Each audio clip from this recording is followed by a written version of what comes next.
All right, Dustin. Yesterday morning, had some interesting news.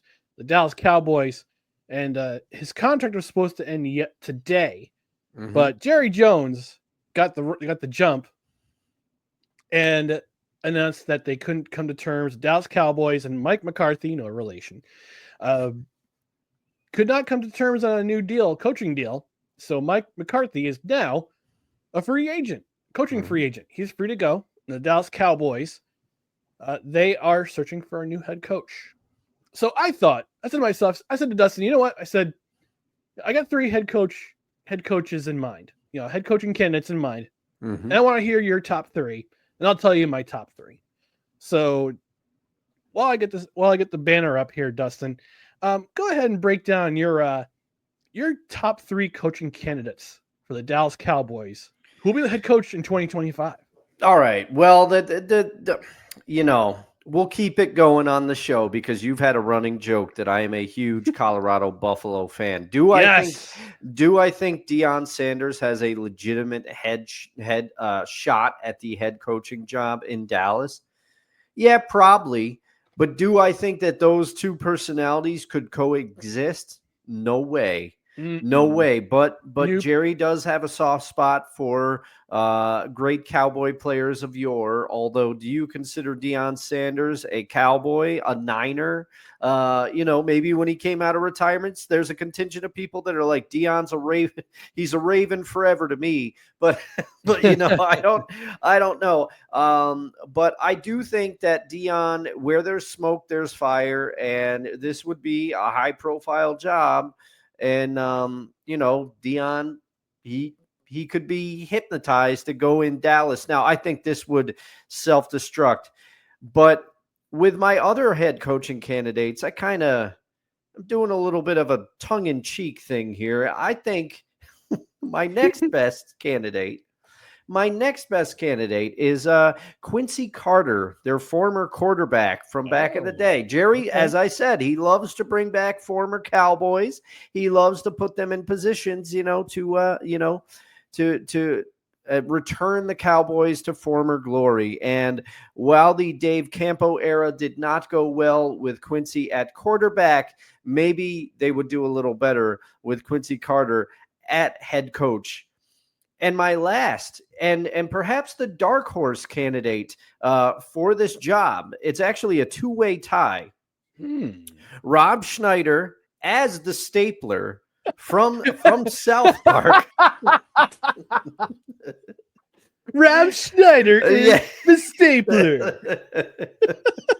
Or Ryan, how much Madden do you play? How much Madden do you play? I don't play it at all. I don't have a game console currently. The last game I mentioned on this program, the last game console I actually seriously played was the Nintendo Wii. I still have it. Actually, it's right next to me in a big box. Yep.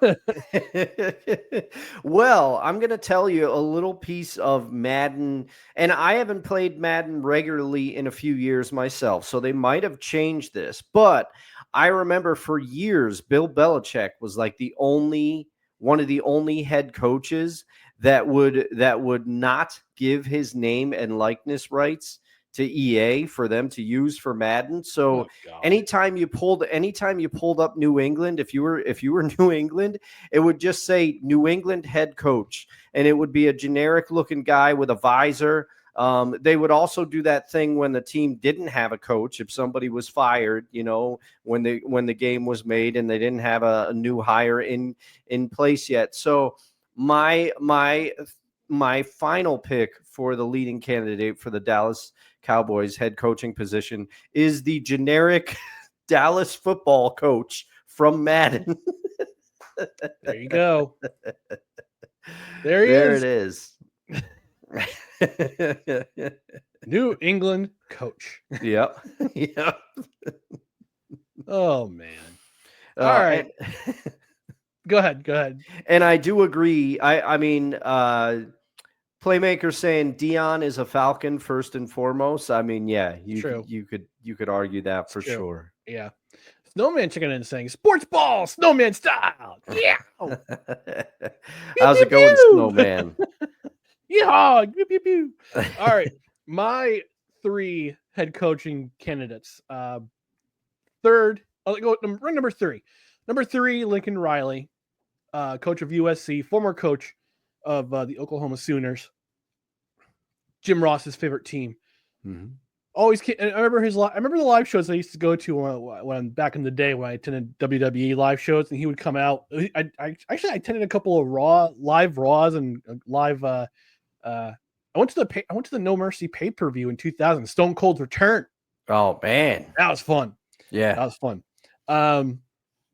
But whenever they would announce teams, Jim Ross would always come out to the University of Oklahoma fight song. Yeah. So that was pretty cool. So, yeah, number 3, Lincoln Riley. He says that always he's been forever linked to the Dallas job for as long as he's been the head coach of Oklahoma.